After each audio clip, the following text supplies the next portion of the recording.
Somebody was pushing their car in traffic on I-95 trying to get me. Right. Here, stream it while you're driving. So causing accidents. So I think we're coming. So I love this because this is kind of, I use this book I'll share with you at the end called Money for Life. I try to give people a money operating system.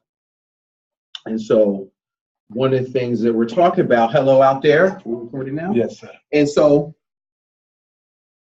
Facebook Live out there, let me stand here so you can see me. So what we're going to do is we're going to talk about today something called the private reserve strategy and the new strategies for saving. So my name is Curtis May, and I'm the principal of Practical Wealth Advisors.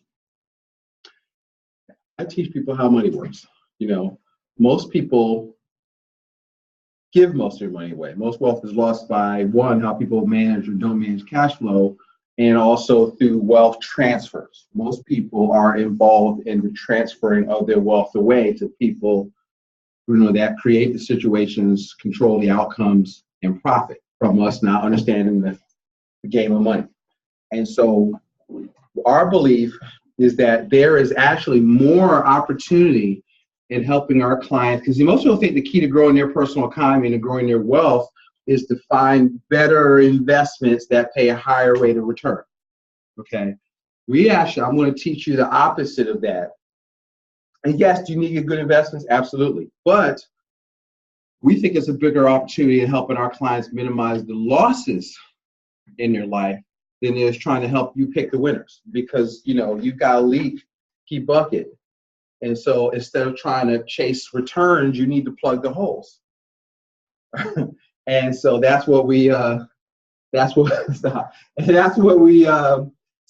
talk about the circle of knowledge. No, that box. Okay. So everything fits inside of the box. And what I'm going to share with you, some of that might be outside of your box of knowledge. So you've got the choice. You can either dismiss what I'm going to say to you, or you can get a bigger box. Okay, so I challenge you to get a bigger box, and what today will determine what it'll be at 5 to 10 years from now. So what I encourage people to do is invest in their education.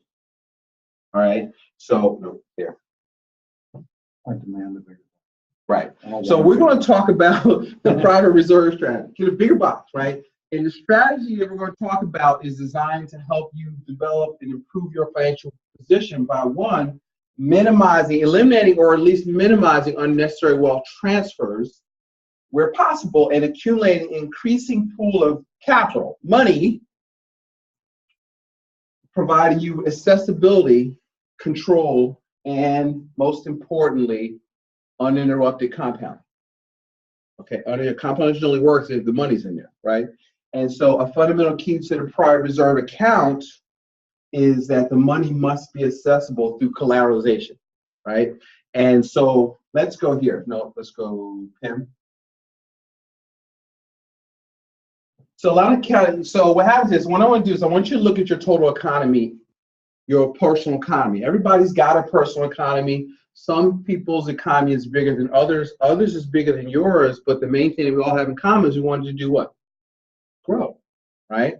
And so what happens is we call this tank. So the tanks here, what this is a visual of, we call your lifetime potential capital tank, right? So that's the money you make is flowing through your personal economy. It doesn't stay there. When you get paid, it comes in, it goes through the cash flow pipe.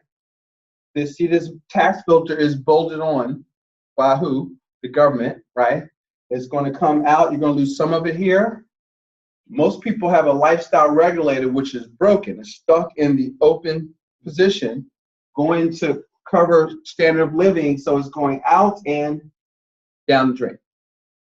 Okay, and so there's a war going on in most people's household. That war is the war between current lifestyle and future lifestyle. Which one is winning in your house? In most households, right? Current. Most is current. It's current, right? Actually, it's worse. It's worse. Most is future. Future. Because it's massively low. That's right. See, most, you know what debt is? Debt is you're putting an obligation on future earnings, right? So for Exactly. most It's a people, boat they're anchor. collateralizing future earnings. If I would say, if you could visualize it, your credit card debt or any kind of loan is a boat anchor in comparison to your savings or investments, which are the sales on the sales Mhm. moving forward. Right. And so here's the thing. So, matter of fact, let's do this first. All right, so let's go here. I'm gonna come back to it because my definition of an investment might be different. Okay, because so it's not even my definition. You heard of Warren Buffett. There's a book out it's called The Intelligent Investor by Benjamin Graham. And so anybody know what his definition of an investment is? In his book, and this is right in the introduction, an investment is something you put your money into where your principal is safe and you have a reasonable opportunity to make a profit. Anything other than that is speculation or gambling. So now when you hold that definition up to what most people do, what are most people doing with the majority of their money? They're gambling. I said, if you're going to gamble, you might as well go to Lake City. At least you get a show and some free drinks or something, And so I'm saying you shouldn't speculate. No, just know you're speculating. And do it through right, it needs to be money you can afford to lose. Okay, but you're the majority of your wealth, you need to see. My risk tolerance is 0. Okay, our clients don't lose money because you don't have to do that. You just don't, all is, most people don't get financial education, they get financial training, right? What's the training set? Give your money to us. Right. Let you use it for 30 years. Let you put up 100% of money, take 100% of the risk, so maybe you make 12 to 15% of the profits, if there's any profits at all. And that's not Curtis. You know who said that? Jack Bogle, founder of Vanguard Mutual Funds. I'm paraphrasing. Those of you in TV land, you fact checkers right there, right? But he said that in the book, Battle for the Soul of Capitalism. All right. Now, so what happens is, in a perfect world, if you ever wanted to become financially independent, that's our goal, right? And so what does that mean? So I use Jim Rohn's definition, which is you can live like you want to live from the income from your personally invested assets. See, people that are in business, if you shut your business down, you should have enough assets, right?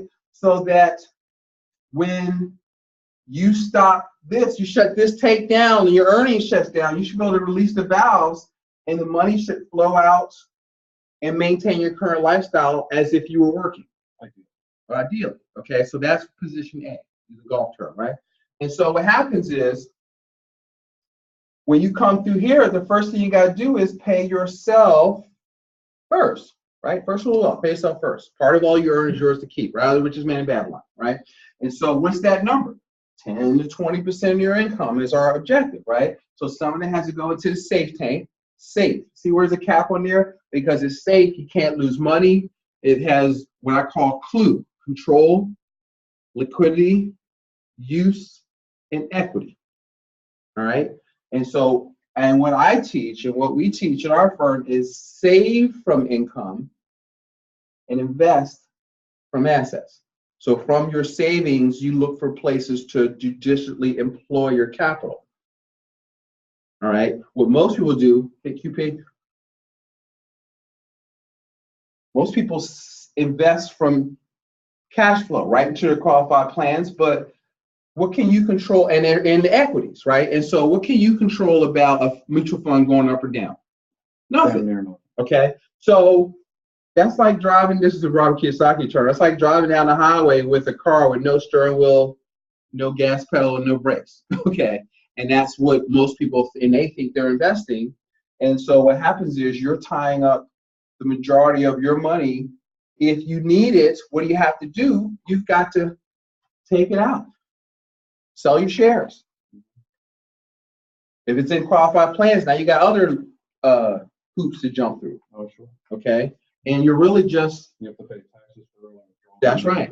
Penalty because you're too young. Right. And so what happens is, and so a lot of people, what they'll do is bring this down. I'll run to a lot of people. Most people are like this. right? They have a lot of money in their car. Oh, they match me, da da da. And then they get fired. First thing they got to do is peel off $10,000, $20,000 because they have no liquidity. So they got to pay taxes, pay interest, or they got a loan outstanding. Now the loan becomes due. You see what I mean? It's just so much crap going on with that. So we need to look at what is the prudent thing to do and see. So when I talk about investments, I teach in terms of asset classes. So there's 4 asset classes. Business is an asset class. Most people, when you look on the Forbes 400, they build businesses and then they buy real estate. Okay, so there's business, real estate, paper assets, and commodities, gold, silver, oil wells. I mean, it's all, and so what happens is stocks, bonds. Well, paper, yeah, stocks, bonds, annuities, CDs. But see, paper is tax lien certificates. Paper is bridge loans. Paper is life settlements. Paper is options. I mean, so paper is a big conversation. But my philosophy is you are your best financial advisor. So the first thing you need to invest in is your education, save money, and then when opportunity meets with preparation, you got a deal. But so I try to get people the saving money. So when they I'll show you a sample of a young guy having saved $500 a month. Opportunity came up for him to he found out about how to invest in ATM machines. They cost about $2,000 at Christine's thing. The woman that's coming to see Krista Carey. You found Carey's course? I know Carey. I have a course. Well, Chris used the course. Chris, he told me I had him saving $500 a month over here. Click the investment button. He bought the course and then bought his machine. 2 years later, he's got 8 of them, cash flowing $200 or $300 a month per machine. But then what are we doing? We are collateralizing his money, and his money's still in there safely earning money. See, so I'm going to talk about that in a second. So let's go back to the prior reserve. So I want you to see the big picture of so when I talk about investing, I'm going to say yellow tank, green tank. And so when you're talking about real estate, what is that? Yellow tank. I talk about savings, green tank. Okay. And so I want you to be able to position that, right? So what happens is some transfers are avoidable, others you can only minimize. But here's the thing. You finance everything you buy because, and this is really a tough one for people to get. You finance everything you buy. People get the part when you use somebody else's money, you pay interest. Interest is the cost of money, right? But what people don't get is they say, well, I pay cash, but when you pay cash, you finance it because you're giving up interest you could be earning. Okay? And so you either pay up or give up. So back to your chart with the tanks. Anything you buy becomes that spigot where you're siphoning funds out of the. Yes, there's 5 major transfers of wealth. How you pay a mortgage, taxes, how you fund qualified plans, how you fund education, and how you pay for major capital purchases, cars, any big ticket item you can't pay for out of cash flow. And so there's more wealth lost in how most people do those 5 things than you'll ever get trying to pick a winning stock. Oh boy, we need more from this. Okay. And so for every dollar that's not saved, guess what? It's consumed by transfers and lifestyle. Okay. And see, so make sure you check my phone. Which you know my code, I guess. Forward. So what happens is, I'm not going to go through all these, but there's more than 5? There's more than 5, okay? And so, but these are the categories: mortgage, taxes, right? Qualified plans, protection items. In that I have somebody right now, I'm going through her personal economy and I'm looking at, the deductibles and just, looking for areas, people get big tax refunds. I had a client that was making $9,100 a month, but they were spending $9,200 a month. And I'm looking at That's not so bad. Well, they were. I know folks. Me too. But they can earn $3,000 a month and $9,000. Yeah. I know those people too. But the thing is, they were broke, 4 kids. It's like, all right, what's going on here? They weren't really spendthrifts. I'm like, taxes. I said, y'all get tax refund? Yes. How much? $12,000. I almost fell out. $12,000. I ain't was an extra $20 a month on top of that. Hope he's not watching this. I haven't identified you. And but the thing is, so I said, well, listen, I tell people, look, go to irs.gov, go on the withholding calculator and play with that, right? Put your paycheck stub and you can kind of play with it and then just go in and do a new W-4 and take it into your employer, right? I said, well, how about you only give back? That's what I always say. Yeah. You want to give them the least amount of money. People are afraid. You can because you're giving them the government. A tax-free loan for a whole year. Yeah. Before you even. And now on top of that, you're running up NSF charges because you've impaired your cash flow. So those are all transfers, right? So I said, well, listen, how about I'm gonna kill all your joy. How about you only get back $2,000, okay? And so that's still $10,000. That's $800, give or take $800 a month. So all of a sudden, just by a little carburetor adjustment, after we took him from negative $100 a month to positive $700 a month. And that's what we do. See, when people say, Coach, what do you do? I help people find money that they're losing unknowingly, unnecessarily. That was one of the. Okay. Adjusted W-4. Yeah, and that's one thing. That needs to be as possible. That is one thing. There's no risk. We put $700, $10,000 a year back in their pocket. And I say, listen, if I find it, Bruno, what? Will you save it? Well, no insurance, 4 kids. The problem with most people, though, they want to say, well, yeah, but I look forward to that big tax return. I know.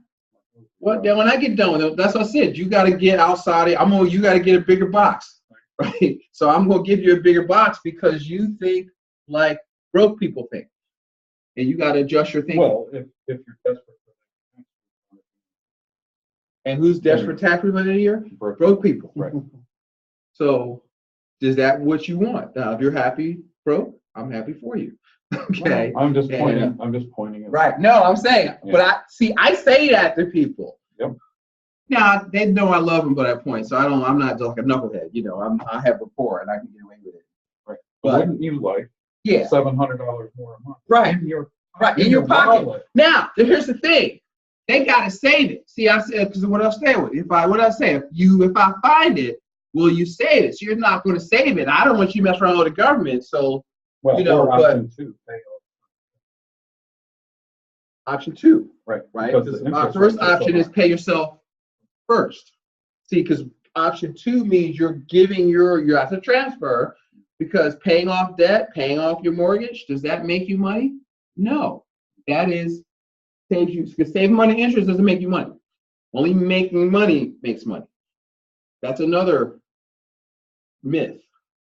Okay, there's ways to do it. There's a timely way to do it. That's supposed to start our conversation that I remember, right? And so let me just take one example. Let's do trading cars. This is a big one, right? So let's look at your circle of wealth. So right now, because this is a big one where a lot of people transfer a lot of wealth over their working lifetime. So in your personal economy, you've got your debt, you've got your interest on the debt, and you've got the opportunity cost, which we're going to get into a second. That's a major thing. They don't really teach in personal finance is the concept of opportunity cost. Okay, and so so let's say you finance a $30,000 car at 6% over 60 months. The payment on that is $579. So that means over that 5-year period, you're going to pay $30,000 for the car plus $4,700, $4,800 in interest, give or take. And so now what happens is what'll happen is, go for it. All right. Well, here's my car maker. So let's say you could get let's say that says I'm lying. I've never told the truth, and I'm never going to tell the truth. All right. So let's say they could get 6% on their money, the car financers, and let's say you trade your car every 4 years, and you've got 20 car buying years left, right? Inflation's 3%. Let's put sales tax at 6%, and car life is you trade it in every 6 years. Yeah. Or Okay. buy a new one every 6 years. Right. Well, years between. So anyway, so what happens is over the next 5 cars over the next 20 years, just the interest alone at 6% would have grown to $56,000. That's not even counting the $30,000 for the car. That's just the interest compound. The Interest is paid compound, right? So that is money. That's the opportunity cost. That's the opportunity cost of the interest alone. Hedge, so let's say, for example, if you could, quote unquote, be the bank, that is capital that you would have in your green tank. See what I mean? Does that make sense? Okay, go forward. So when I'm actually analyzing somebody's situation, I will look at all these things to see where they are finding money. So that's where you find it's not just about that. It's about finding the money to put in the green tank, right? Now, so let's go forward. They didn't answer. Todd Perry. Yes, where's he? Oh, That was he's at the door. That means he's at the door. Okay, so what happens is, go forward. Yes, if you don't mind. Thank you. I'll catch you up. So what happens is, before any capital outlay, what you've got to ask yourself is not only do you have to consider the cost of an item, you have to consider the opportunity cost. Okay, and it's because it's not just what you pay for, it's how you pay for it. Okay, and so forward.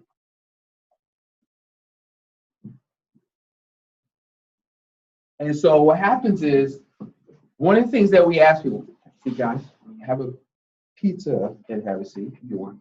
And so how would you like to pay for it, right? And so what happens is, let's say you have, so let's say I was, Don, selling you a car, right? You had $30,000, not selling your car, I'm the banker, okay? You got $30,000 in cash and you don't want a loan, so you just want to pay cash for the car. And I'm telling you, listen, you'll make out better if I know you work at a good, situation, so I'm going to give you 100% financing, okay? And go advertising, click that, click this, and close it. Go back and close it. All right. So now what happens is, in 5 years, your 30, if you can get 5%, will grow to $8,500. So you earn $8,500 in interest. Okay. Now, let's look at amortizing. So now, because what most people don't understand is they don't understand how money works. Now, okay, is they don't understand. Yes, I'm with this portfolio. I start out with this portfolio and now take it off. Right. So what happens is most people start out with, they don't understand the difference between compound interest, money compounding upon money, compounding upon money, and amortizing interest, which is you've got money and every month on an amortizing loan. What happens to the loan on every payment? It goes down, right?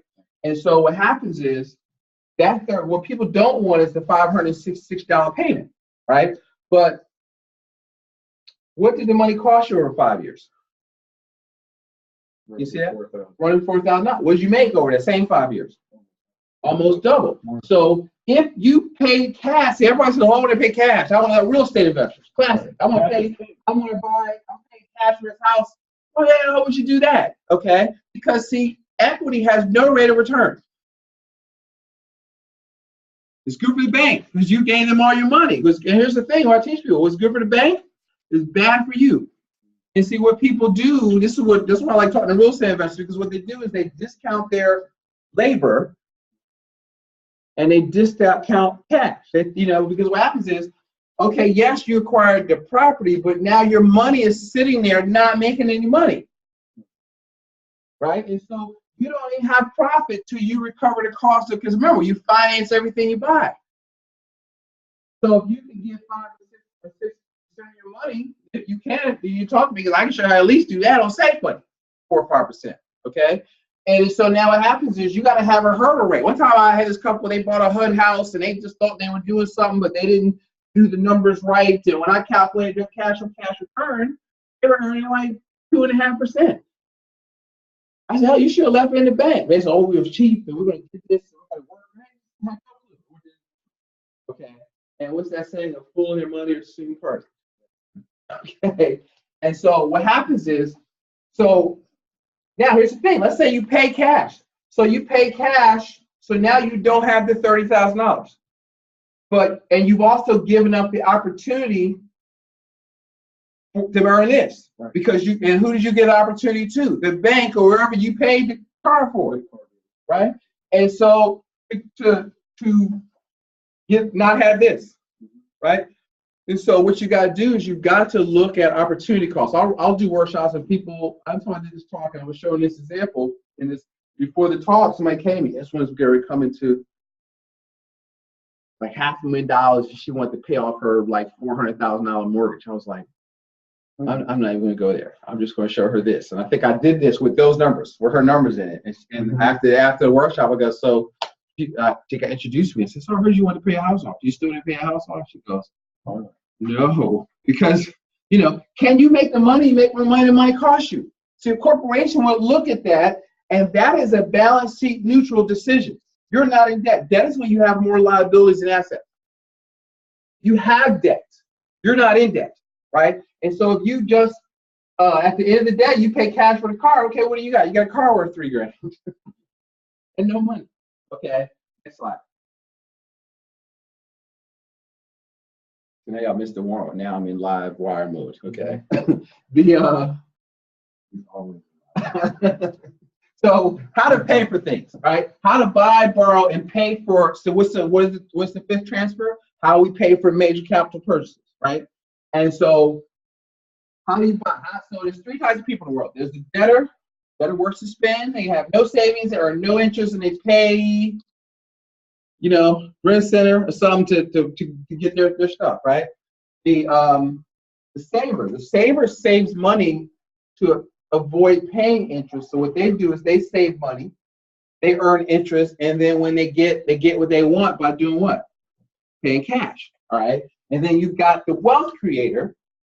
You notice how the saver and the wealth creator are different people, right? And so the wealth creator saves money, uses OPM, other people's money, to maximize efficiency. So what they do is saves money, earns compound interest, and then they collateralize, meaning they have money, but they don't want to use their money, so they use somebody else's money, right, Todd? And so what happens is, when they need something, here's how they borrow money. So the debtor works to spend. So when they need money, because they don't have any money, so debt is an obligation on what? The lender is using future earning potential as collateral. That's what you're doing when you don't have any money. Okay? If you're going to the bank hand in hand, I need some money. Because, if you're collateralizing future earnings, and you pay the highest rates because you don't have any collateral. Okay? The saver saves to avoid paying interest. So here's what they do. They borrow from themselves. See, if you got $10,000, some of y'all missed the part where I said you finance everything back. If you got $10,000 saved up, you need a used car for $5,000. You pull money out of your savings and pay cash. But you like to keep your savings at $10,000. So now what do you have to do to get your savings back up to $10,000? Save more. You got to make deposits, or another word for it as a payment, right? You guys, so you finance it, right? But you're not. So, but when the $5,000 is gone, you're not making any money. So you giving up interest that you could be earning. That's what I mean when I say you finance everything you buy. And so most people don't put their money back with interest. Like if you get 10%, you should put that $5,500. Most people don't do that. If they put it back at all, and every time you take money out, it resets compounding, because compounding only works if you leave the money in there, right? So the wealth creator, do me a favor, check my phone and see if you hear, or help him out. If there people are might be people I know are coming, they're running late, I think. It just says, sorry, Don't worry, yeah, let's house it. You can see it over. Okay. And so what happens is the wealth creator borrows from a lender because they don't need the money. They got money, so they get negotiated rates. They use their money as collateral. Donald Trump, I just used that before he became president. I used to use this. So listen, here, I'm best investment. Read some book on him. Was 100 Wall Street. Got the $1 million is worth like $100 million today, like right off office building. His best investment today. So now, at probably the time he had $1 million cash. It's like 1970 something, the 70s, $100 million cash. Did he? No. Here's the question I asked. Would he pay cash for it? No. See, most people say no, but they don't really understand why. They just know he wouldn't pay for it, but if they will still want to pay cash for it. It's not just a matter of why he went. It's a matter of, well, I don't have 10 so I can't pay for it. Right. But he had it, Right. and he still wouldn't. It was only $1 million. He still wouldn't. And so, but what happens is, what he did do, what does they still do? It's a mindset thing, right? He'll borrow from says you have it. They just want to know you have it, because the banks borrow loan money to people that don't need it, right? And so what happens is they get best rates. They use their money as collateral because they know you already have it, so they're comfortable lending it to you, because banks are in the business to loan money. A loan is an asset to the bank. Your deposits are a liability or an expense, because they have to pay interest on that. Okay, whereas your loan produces cash flow, and loans are booked as an asset on the bank balance sheet. That's why they don't want to refinance your house. That's a liability. That makes them look bad. They don't make any money off the real estate. They want that cash flow, right? And so one of the things that I'm trying to get you to do is you got to start to think like the bank. Okay, you got to run what we teach and what the private reserve is about is how to run your personal economy like financial institutions run theirs. Banks don't speculate.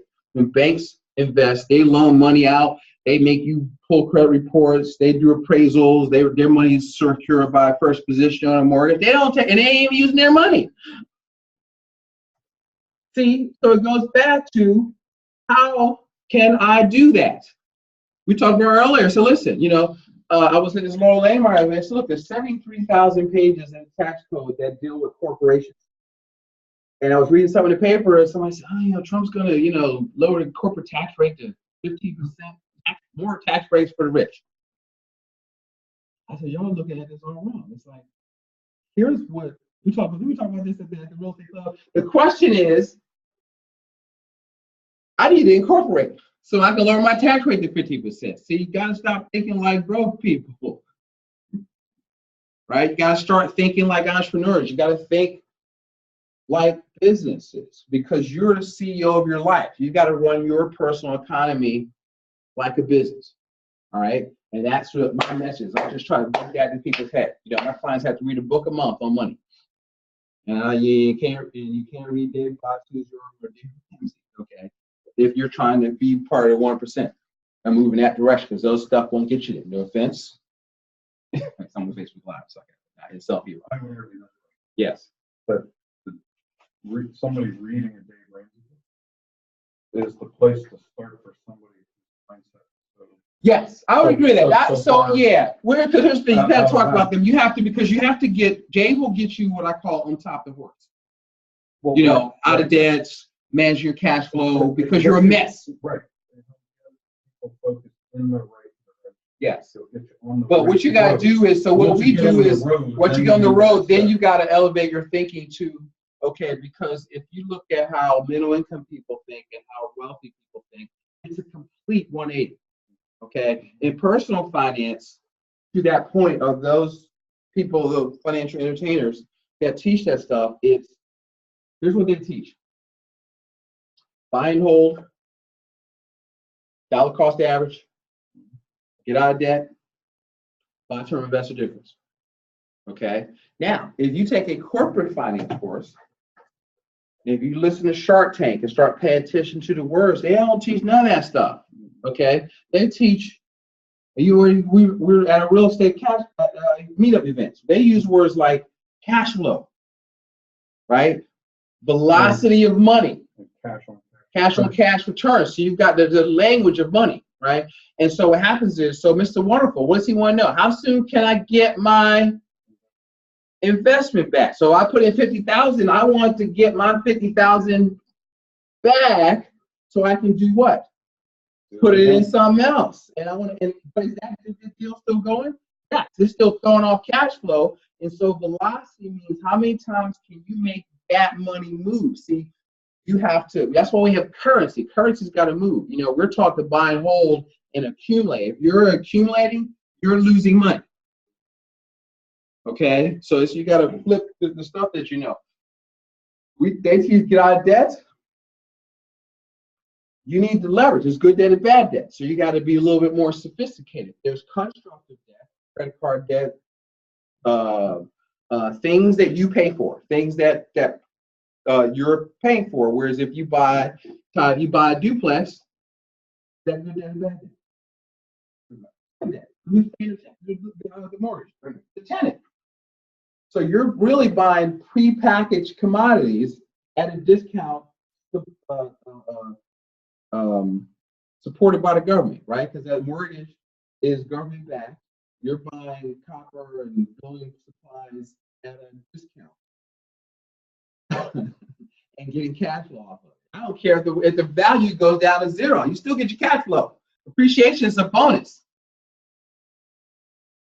right? Don't get me started. So, you know, because I hear all this, you know, oh, it's going to go up. I don't care if it goes up. That's a bonus. You can't be investing for that. That tells me you're an amateur. Oh, it's going to appreciate. But what if it doesn't? You know, stock market. Oh, the market's going to go up. Market's always going up. That's an assumption. Stock markets move up. Stock markets move down. Stock markets move sideways. Most people only set up to make money when the market goes up. That's called investing for capital gains. You buy here, you sell it here. I call it the greater fool theory. You buy it at $20 a share, you hope some fool's going to buy it for you at 40 when you retire. Greater fool theory. Write that down. Good one. All right. So, very silly. Y'all know this album. So now, let's talk about the debtor. Debtor makes spend. So they make payments to the lender at the highest market rates. The saver makes payments to themselves, hopefully, to get back to where they were before the purchase. But what did they do? Give up interest they could have been earning. And the wealth creator makes payments to a chosen lender, allowing their money to earn uninterrupted compounding, maximize the benefits of their private reserve account. Okay, their private family reserve account. Now, let's talk about the debt paradox. So one of the books back there, I have for purchase, that's part of our textbook for what we do. Most people are trapped in what I call the debt paradox, where they're basically taught to get money, earn, borrow, get what you need and want, spend, repay the debt, right? And they basically do 1 and 2 all their life, okay? They're stuck in 1 and 2.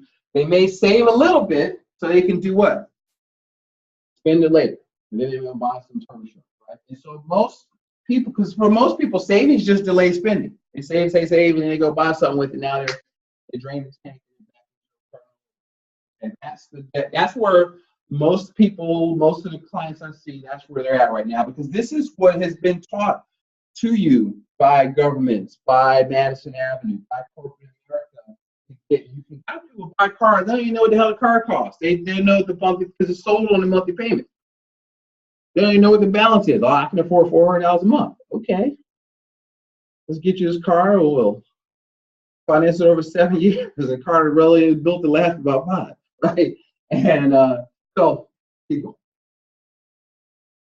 Now, so here's one of my favorite slides. So this is, so let's say I call this a tabletop. So this is your timeline, and this is your money line. So most people, they come out of school, and let's say they don't have any student loan debt, but they come out of school, they at least want to get a what?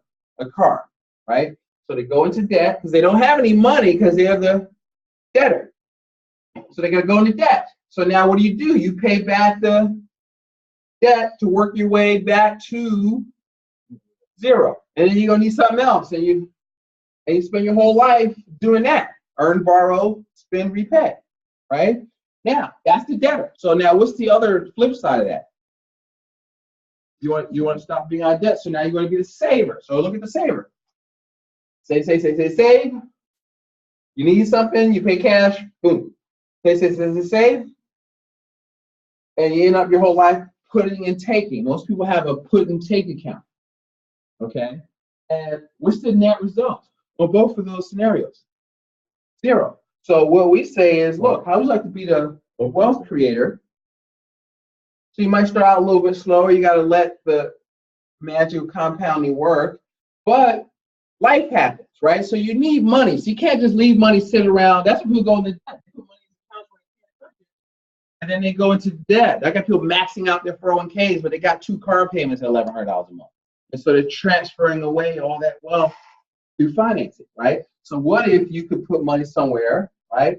But you need life, kids got summer camps, proms, college, but usually it's like 18 years of stuff before they reach college. So locking money up in these accounts for like 529 plans, you know, when I've got it, you know, I just did a $3,000 Sweet 16 party. You know, $1,500 summer camp programs, and you know, right? So you need money. So what if you could still enjoy utilization of your money,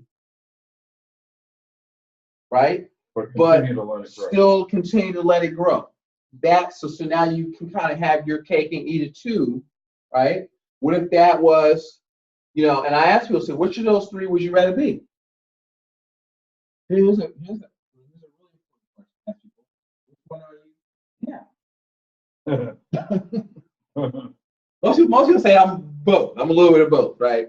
Or they say I'm the debtor. I'm the whatever. But see, which one? Because if you make it wrong, if you tell me you don't want to be a wealth creator, presentation's over. I'm talking to the wrong people, right? And I'm asking really easy questions. Okay, no, get out of here. Get out of my office, right? And so what happens is, so here's the problem with consumer debt. Now you already know this. Someone kind of briefs this. It's an obligation on future earnings. You lose capital to person to financing costs forever. You're the debtor to the creditor. You lose control. It's an inefficient consumer purchasing strategy, right? So what's the option? Go back. Inefficient, right? Pay cash, right? So now, where's the problem? You realize there's a problem with paying cash? Right? Because in order to pay cash, which what you got to do first? You got to, well, in order to pay cash, first you got to save it. You got to get some money. You got to save it, get it in the tank. You got to build a tank. So now, where most people save money at money markets, CDs, savings accounts, you get 1099s on the whatever little interest you earn, you get taxed on that. So you have leakage in the tanks, plus you're losing money in inflation. That's another story, okay? And then when you have something that you need to do, what do you have to do? You got to drain the tank. So most people do what all their life? Save, spend. Right? Save, spend, hit it, click the tank. Right? Click it. Oh, yep. Need something, and then what you got to do? Drain the tank. And see, how much money are you making on the empty part of the tank? Nothing. Nothing. So even if you drain the tank to go buy a property, you're okay, the property's making money, but you're still, yes. And so what if you could do both, would you be a little more efficient? Yep. Over time, wouldn't that make you a little more money? Okay. And so that's the thing. So let's go forward. You lose the interest here now. So let me just, I love this slide because this really drives that home. So let's say you could save $5,000 a year, which is about $400 a month. And you could do that over a 30-year time frame. So at just 5%, right, with uninterrupted compounding, that money would grow to $353,000. All right. So now the same person, so that's what I call brother A, brother B is saving $5,000 a year, but every 5 years he drains the tank. He pays it back, but then he pulls it back out. And so the difference in the two, same amount of money, is brother A has $353,000, brother B has $71,000, or $282,000 difference. That is the opportunity cost. The documentation.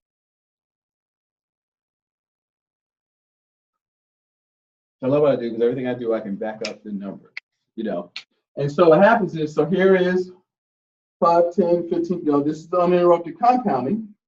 This is 5, 10, 15, 21, drain the tank. 5, 10, 15, 21, drain the tank. 5, 10, 15, 21, drain the tank. Go down.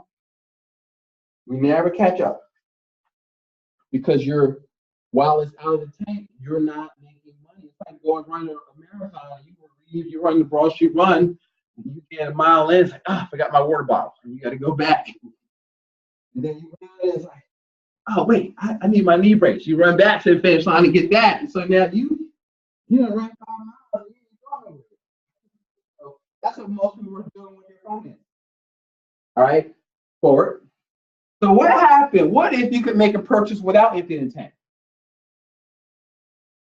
So this will allow your private reserve to continue to employ the benefits of compounding. And so the next question becomes, if I don't use my money, whose money do I use? You collateralize a loan from your financial institution, securing and pledging your portion of your private reserve account. All right, now, so here's the strategy. Wait, so you got money. So now you fill the tank. You got the thing over here you want to do, the wedding, the school, the car, the investment vehicle, whatever, right?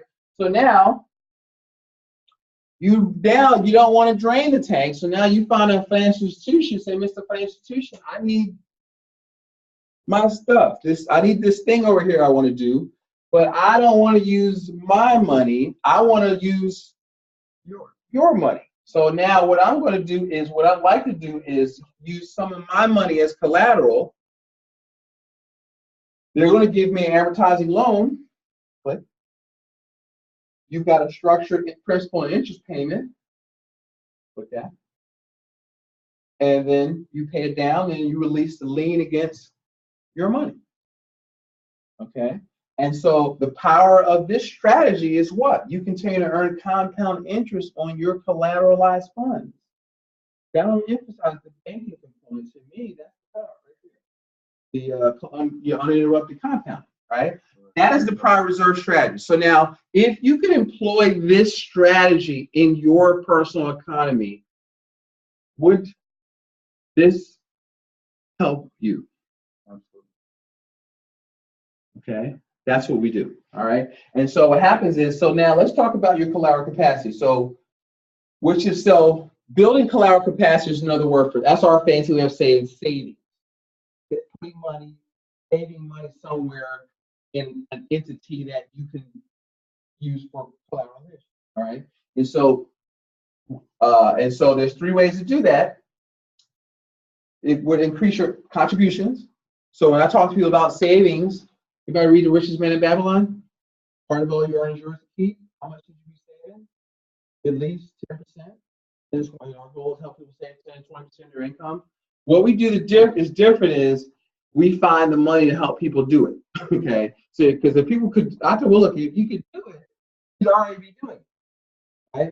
And so what happens is, one of the things that are through our process, we help people find the money, lower their taxes, reviewing how they pay their mortgages, looking at their qualified plans, looking at just how they're paying their credit cards off. There's just tons of ways to do it, okay, that are just more efficient, and you just don't know how stuff works. You just don't know what you don't know. So that's why I tell people I'm a financial educator. I teach people how money works, because I always tell people, look, when I give a talk, when I get finished talking, you will have more questions than you have answers. All right, but that's a good thing, because that means you're starting to think as opposed to being told what to think, right?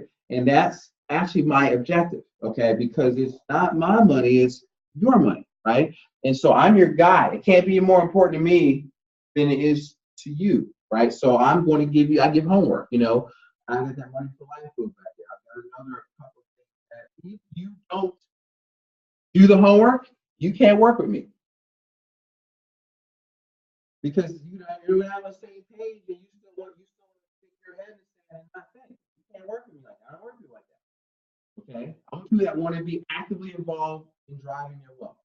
If that's not you, then I'll give you a number of, somebody at the bank or something, I'm an American person, so you just put money in mutual fund. All right. You're on Facebook. I know. So I was on Facebook. Laura Layer, I was doing Facebook Live. She was cursing, so I was like, I even cursed. All right, so I feel pretty good about myself. All right, so and lien reduction. So if you take a collateral against your lien, you can do what? You can pay it down, which increases the ability to use it again.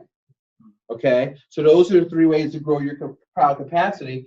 and the internal growth of the money. And so what happens is, like, when we use it to help people eliminate debt, if I help you eliminate $400 or $500 a month in payments on credit cards, that gives you more money to save, because we eliminate the money you're transferring away. So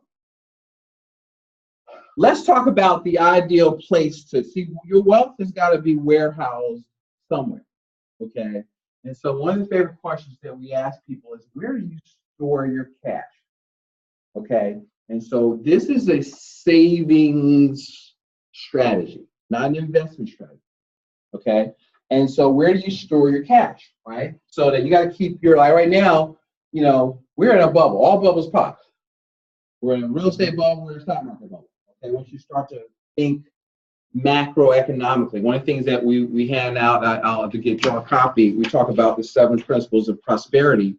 And so what we teach at our firm is something called prosperity economics. And so what I want you to do is arm you with a set of principles so that when opportunities present themselves, you've got a way to separate the wheat from the chaff. You run them through this filter, okay? And so, the first one is think. You gotta prosper. You gotta think from a prosperous mindset. And so poverty thinking, you gotta eliminate scarcity. All right, because scarcity thinking keeps you stuck. The second one, I'm not going to go through all these right now, but the second one is C. That's why I took a picture at the beginning. I missed that part, which was the personal economy, because you got to think from an macroeconomic standpoint, because everything you do affects everything else you do, and you got to position yourself. It's like basketball. So I coach basketball, I coach soccer, and so in sports, one time I was coaching my daughter's soccer team, and she would be standing up when standing straight up. I was like, all right, get down, because before you do any sport, I played basketball in college. You have to get down in your defensive position so that when somebody comes, I need to be able to slide and move to react. You watch the guy's waist, and you got to react where you're doing. So, but with your money, you need to be in a defensive position, right? And you got to be able to, okay, they do this or they do that. I got to be able to move so I can protect myself and protect my personal economy. Or protect it, right? And then I've got to, sometimes I'll get a steal where I can go down and score a layup. That's offense. So you got to be able to move from defense to offense. But you got to be prepared. And so you got to know what's going on. So Mentor told me, if you know what's going on, you'll know what to do. See, we just Dancing with the Stars, the Super Bowl, with that movie, with bread and circuses, right? And so people stealing money right from underneath you, you don't even know. Bernanke gets Man of the Year a few years ago over Time Magazine. He's for quantitative easing. He's printing money, debasing your currency, and you give him Man of the Year on Time Magazine. So he saved us. Really? Because you don't know how stuff works. I'm off on a tangent, so we're gonna bring it back. Coming back. Yeah. So let's look at the ideal place to store your cash. I can go in a nice deep Austrian macroeconomic talk, but I'm not going to do that today. So what happens is, if you could put your money in the perfect place to store your cash, would you want tax-deferred growth? Yes. And then be able to pull your money out tax-free or tax-free distribution. Would you want to be able to earn a competitive rate of return, put in as much as you wanted, have the contributions be deductible, use the money for collateral, safe. Safe means if you get sued, it's protected. Safe harbor, okay? No loss provisions, guaranteed loan options, unstructured loan payments. That means if you were to collateralize it, you could create your own payment plan. That, stop it, start it, yourself a day holiday for 6 months a year, and nobody will call you and you ain't getting no credit. That credit or collectors calling your house. Some people like to have money in a situation like that. Okay? Liquidity, use of control of your capital, and other additional benefits. So would you like, if you had an opportunity, how much money would you like to have in an account that worked like that? All right, a lot. Anyway, all of it is a good answer. All right, and so what happens is, let's move forward. So let's talk about the private reserve. So where do most people keep money? Right? So Let's look at, so the coffee cans, that's cash, right? But they'll do 401ks, they'll do CDs, they'll do, real estate HELOCs. So let's look at, should you have these things? Yes. But if you want a private reserve account, do these work well for that? That's what we're looking at. So let's pick a 401k. Most people have one of those, right? So let's look at the benefits. So of all the benefits that we said we wanted, what does the 401k have? Transfer growth, competitive return, some additional benefits. Competitive return is questionable, depends, is a really true answer to that, and deductible contributions, right? But let's look at how they work. So should you have them? Yes, up to the match. Up to the match, not a penny more, right? And because the match just pays the taxes, because it's not all your money. I'll show you that in another slide. But, most of that money. I always tell people when you set up your 401k, is you check off the 30% loss box or the 40% loss box. And you're like, what? Because you think you got 100,000, you only have 70, right? Because 30% of it goes to Uncle Sam. And do you think when you retire, unless it's Roth, but it's already been taxed? Yeah, so it's already been going in tax, and you only put in $5,000-6,000 a year. So what can you do that? It's good to have, and it's a step in the right direction. But there's still things you can do better than that. Where you can put more money in, and if you make a certain amount of money, you can't do Roth anyway. If you're fortunate to have that kind of income, and so what happens is 401k loans. Can you borrow 401k? Yes, but they're limited to $50,000 or one half of the account balance, whichever is less. The loans must be repaid in 5 years. So do you have control of the cash flow? No. Okay. And if you can't do it, then it's considered distribution, in which case what? If you're not 59.5, then you get a penalty and taxes. Okay. On top of your ordinary tax rate. The interest on the loan is paid back to your account on an after-tax basis, while later distributions are taxable, resulting in double taxation. A lot of people don't know that. Okay. And my next talk will probably be qualified plans for you financing your retirement or the government's. And it's really qualified plans, what you need to know, but I want to add that. I'm going to change it. Compliance people don't like it. So what happens is a job change, right? So you get double tax. A job change, if you have a loan outstanding, triggers a distribution and you can't pay back. All right. So should you have one? Yes. Is it work for the private reserve strategy we said we all like and want, right? Let me pick another. I'm not going to go through all these. Go back. Go there. All right. So let's look at savings. No, you want to see savings, HELOC? Let's do savings. All right. So high contributions, collateral safe, no loss provisions, liquidity is controlled, but rates are very low. Interest is taxed as ordinary tax rates. Loans, if you can have the money and they still might not collateralize. They don't have to. Depends on your credit. Depends on the bank. Okay. There's no guarantee that a loan will be made. Call provisions are usually included in the loan. So if your financial situation changes, they can ask for their money back. Okay. Accounts are subject to creditor attachment. So if you have money and you're, like, say, an at-fault car accident or you're sued, that money, unless you have it set up in entities or something, is fair game, right? And so the liquidity from a loan is not insured unless the credit line is previously negotiated. So should you have a savings account? Yes. Is it a good place for the private reserve? No. So let me show you. So I'm going to go to it. So in essence, time, I'm going to get this done. Is we're going to use what most people never think of, and this is we believe in permanent life, specifically whole life, not index universal life for y'all in TV land,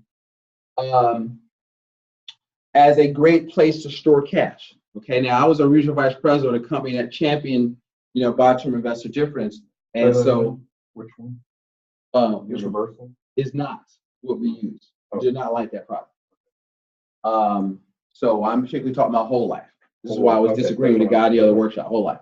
And so now here's why, right? So now of all the benefits we want, It has all the benefits that we want, except for the deductible contributions, but that's really a trap. It's like carrot and stick. Okay, so you don't really want that as much as you think you do. And there's ways to do it. It gets more complicated. But let's look at some considerations. There are riders that are available at additional costs. Dividends. We use mutual companies that pay dividends. Once the dividend is paid, it's guaranteed. We keep it. It's not like a stock dividend. All right. Cash value grows tax deferred. Loans are a contract feature. See, insurance is not a feature of the tax code. I thought, look, you put your money in a joint account with the government or in an entity, a free contract with free people that predates the IRS by 100 years. Would you rather have your money stored? Okay. And this is, hey, folks, this is not new. This is new to us. This is new to you. All right. And so what happens is we have to, you know, like I said, you got to get a bigger box. And so I'm going to show you some things outside of your reality right now. Where we're going here. So I'm definitely stepping on a lot of toes and also going against some things you've always saw on TV. And I'm going to prove to you that there's another way to do this. And it doesn't work like you think they work. And some of the people that you see on TV don't know this, how this works. And with the way they're saying what they're comparing to, they're right, but they don't know this or how to design what I'm about to show you, right? And so death benefits are paid income tax free. And so money doesn't go in dollar for dollar. I'm gonna show you there's a deficit. If we've got time, I'll show you a sample of cash value during the initial capitalization and the funding period. Now, what I'm gonna do, I'm gonna give you the 10-minute lesson on life insurance in 5 minutes. So I'll send you. If you go to my website, practicalwealthadvisors.com, out there, you can download a free ebook, Financial Planning Has Failed. And if you apply to the email, I'll send you a little ebook called Live Your Life Insurance. We'll go into this in more detail. All right. So let's talk about the 10-minute lesson. I have a video on this also. I'll send out. So when you look, let's say you got $500,000 worth of protection. There is a minimum you can pay for insurance, and there's a maximum you can pay for insurance. So the minimum is set by who? You think? Insurance regulator. Insurance company. The actuaries set up, you know, the rates and rate makers, that kind of stuff. Okay. The maximum you can pay for insurance is set by who? Yeah, well, yeah, the government. Yeah. All right. And so here's the thing. Think about this. If they want to limit how much money I can contribute to an insurance contract, I don't know. It tells me that it must be pretty good for me from a tax standpoint, that they want to limit the money that can go in there, right? And so what happens is, keep going.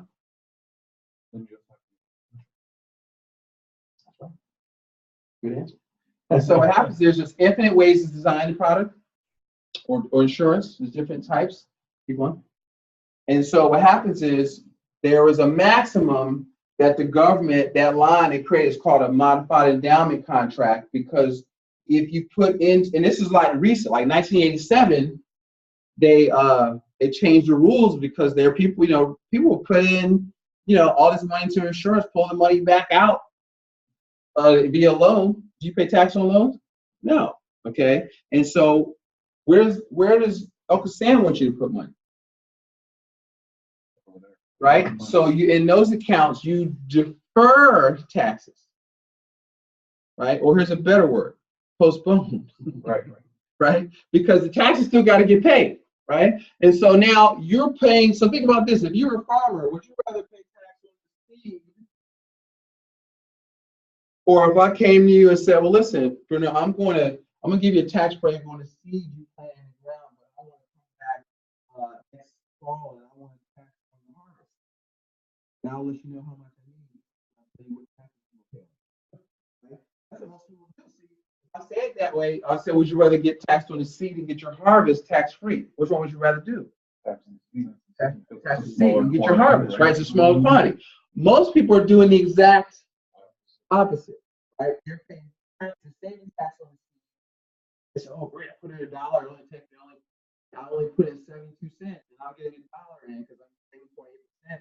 But now, if you're successful and you got $200, $300, $500,000, and that's really not enough in your qualified plan, 30% of that belongs to who? Assuming the tax bracket doesn't go up because we got 2 wars they didn't pay for. We've bought, all this other stuff. We got a lot of unfunded liabilities. If I got time, I'll show you the USDebtClock.org. It'll scare the hell out of you. Right? All right. So we're going to keep it moving now, right? What happens is, and every one of us is like, right, something crazy, right? And my kids and their kids, and I haven't here yet, right? So what happens is you can pay $1,000 for $500,000, you can pay $10,000 for $500,000. Why in the world? So this is term insurance, by the way.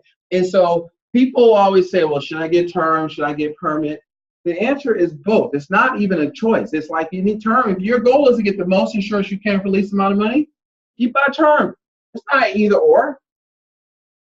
It's never the product. It's the strategy. So always a strategy. Okay, so yes. And so you get that because, see, most people run around here, just talk about the death benefit part of insurance. Most people are underinsured. We talk to people about human life value. They walk around, oh, I got 100,000, I got 200,000. What do you make 40,000? If you don't have enough, if you were like at 9/11, they would calculate like your human life value of that $40,000 a year. They award your family like $2 million, $1.5 million. I mean, so we cheat ourselves because we think that's a lot of money. Your kids are 3 years old. I mean, you have to replace $40,000 a year for the next 15, 20 years. $150,000. That's just on the death benefit. That's, got paid like 10, 12 death claims. So people do die. Most people don't. See, in the term, most people don't die within a term. You don't know that? Less than 1% of term policies pay off. They don't die within a term. So if you're paying money for term insurance and you don't die, and I'm an insurance company, I've collected money off you for 20 years, and I don't pay. Okay. Right? And they know that. See, their service is based on probability, right? But after 65, what's the probability of you dying? 100%. Okay. And so now you want to drop insurance because somebody told you self-insured, right? And you're 100% chance you die. You will let the damn insurance go. Who made that up? What else anyway? Theory decreased responsibility. All right. So what happens is, what if you could put? So let's say, why would somebody pay $10,000 if they get $4,000? Because what if the money over the cost, above the cost of the coverage? This is how your money works. Everything with that, click that. Right? No, go back. Yes, right? So here's what we do. Click. We teach people that you want to minimize the death benefit. So we call it creating a maximum efficient contract. We're solving for how little insurance by IRS rules can you buy, and then we emphasize the living benefits, the cash, right? Because on the money over and above the cost of insurance, that's how that money works. And in the end, when you're gone, all that is left to your heirs. The death benefits left to your heirs. Yeah. So you get to utilize the money while you're living to make more money, and then you can leave a tax-free death benefit to your heirs. That bypasses probate for the most part, right? And so now what happens is we talk about using permanent life insurance as a prior reserve, right?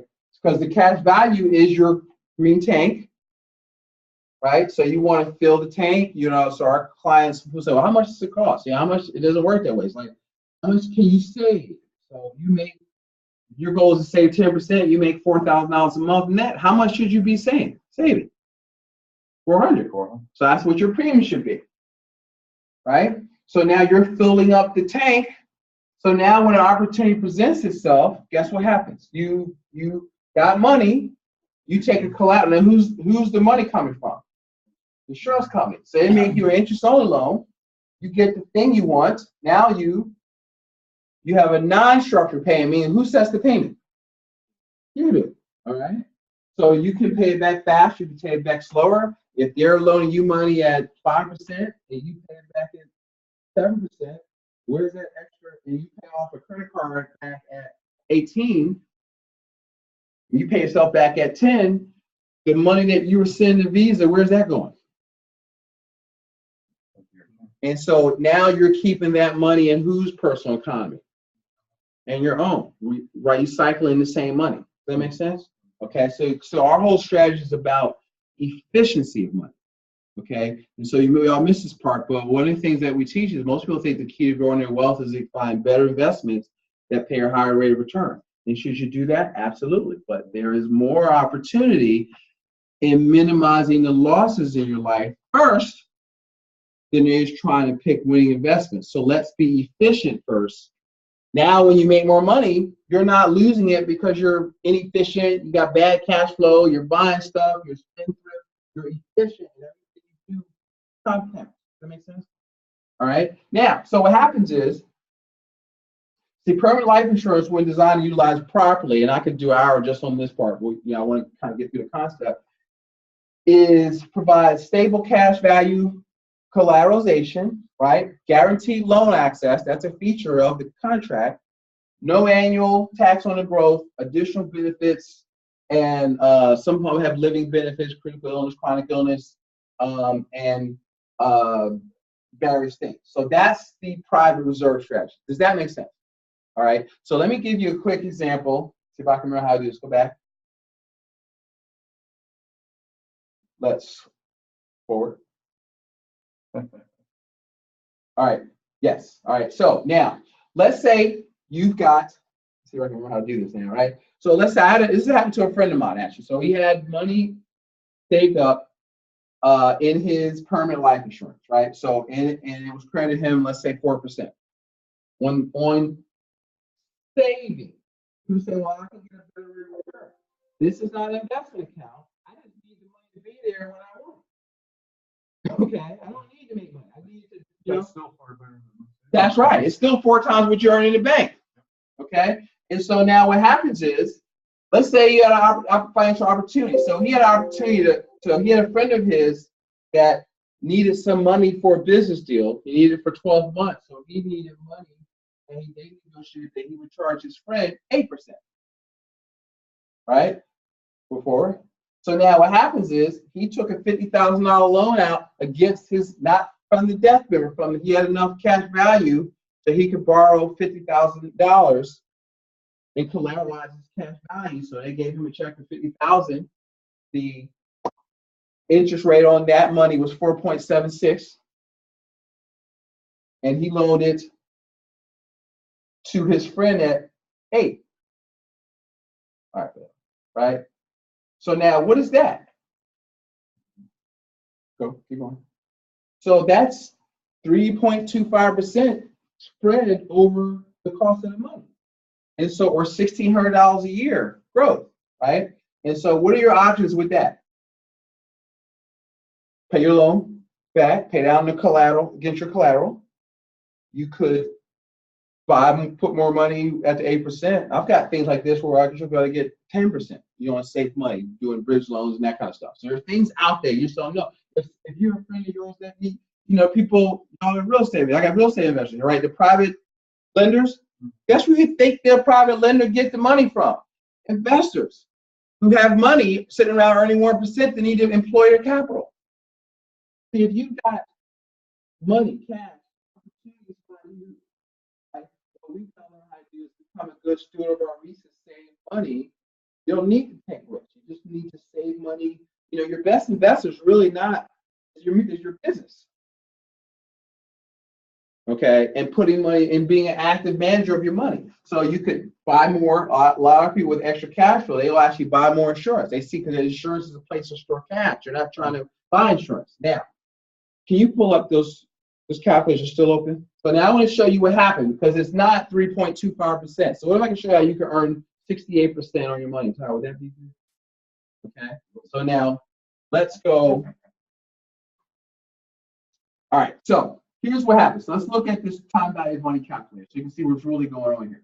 So this says $50,000.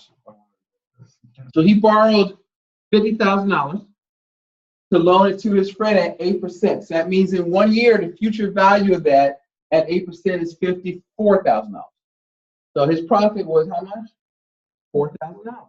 Right. Now, his money cost him at 4.75, $2,375. So the insurance company, you take a loan out, they're going to charge you $2,300 in advance, right? So now, if the money cost him $2,300, that's the present value. The future value he's going to get back at the end of the year is $4,000. So his annual interest rate is 68.42%. That's the spread. See, if you buy a hammer for $5 and you sell it for $8, that's a 68% markup. See, we don't understand how money works. That's how banks make money. It ain't, you know, you're paying you 1%, loan out to a mortgage at 4%. They're not making 3%. Right? And then when it comes back in, what do you do with those payments? They roll it back out to somebody else. See, that's velocity of money. So are there opportunities in your life that you could do that if you had some money? How many of y'all earn 68%? Okay. Does that make sense? That took me, because it took me like 3 times to watch this before it made sense to me. All right. But did I show you something you weren't thinking about? Here's another way to look at it. Right? So if you borrowed a pay off a credit card and you're being charged 18 and you just did that, how much are you recapturing? You see what I mean? Right. Okay. And see, so there are opportunities now. You know, and I got clients I got probably at least, I've only been doing this strategy like 5 or 6 years. I've got at least a dozen clients with between $50,000 and $150,000 over here. You know, but we start people, I've started college students with at least a little as $175 a month, $200 a month. You know, 6, 7 years later, they got $10,000, $12,000 here, and they don't have that nowhere else that they can access. I know one young girl, she's repaired her car, got a new car, going to the Bahamas for $1,000, showed her how to pay the money back. I had somebody, 7 months in, Curtis, how much I got in that thing? That's what the thing, right? But that's the thing. How much I got in that thing you set up? I think I got about $1,100. What happened? My refrigerator died. How much you need? $600. Okay. Ooh, loan out? Yeah. I said, look, we're going to pay this back in 12 months. Money's costing you, let's round up to 5. I've got on financial calculator. Here's what it would be at 7. Here's your payment plan. Got our money back. Got a little bit extra. Got the refrigerator. Uninterrupted compounding. That makes sense. Okay. And so if you begin to employ that in your life, see, one of the things that Nelson asked, so there's a book, is my favorite, 10 books I teach on the subject that are like textbooks for our clients. And they're both authors. So this is my clean version. This is a newer version. So the first one, see this book, this is Become Your Own Banker. This book changed my life. And see, I want you to look at this book, okay? And so when I have people books, I give book inspection. If your book is clean like this, I'm going to take it from you and hit you in the head with it because you're not reading it, okay? This book should be marked up. And if you saw my book of this, it's all marked off. It's notes. I got my journal. I'm thinking of ideas to show illustrations like that, right? And so you got to study this book, autographed by the author. Because anytime he was within 3 hours, I went to go see him. He teaches an 8-hour course on this. So look, he's 80. He's on the back 9. I need to, anytime he's nearby, I need to go see Nelson, right? And so I know both of these authors. And so what happens is you got to do your homework. You've got to learn to take control of your money. Because he says, listen, if you can be, everybody is too busy. You need whatever you do that you make a living at. And you need to be the bank. You need to be able to finance what you do. And because when you can be the financing, everything you do, it's like flying a plane and having a 400-mile-an-hour tailwind. Everything you do becomes more efficient. Okay? Does that make sense? I'm done actually. So reduce the tax. Right. So the 5 transfers of wealth you got to start with. So here's what we do. Okay. Matter of fact, keep going. Go back. So, no, back. All right. So Back. There. So here's the money for life model. So this is from the book. So I like to put it into an operating system, right? So what do we want you to do? Get money, right? Earn it. If you're fortunate enough, inheritance. And I show people how to drive inheritances. If you don't have one, I'll show you how to create one. Sell stuff. You got to be in business. Network marketing. I don't care what you do. You need to sell something. You need to be in business. Invent something, right? Now, you got to do what? Bank it. When money comes in, you've got to save it. Not invest it. I'm talking about filling up which tank, yellow or green? Green tank, right? Somewhere to allow you to act as your own bank, as your private reserve. You want to borrow from or against your collateralized capital, spend it. Spend it also means invest it, right? You buy real estate. You buy, you know what I mean? So spend it and spend it on major capital purchases. Then what do? You repay your bank. That is the process. That's the system. Does that make sense? All right.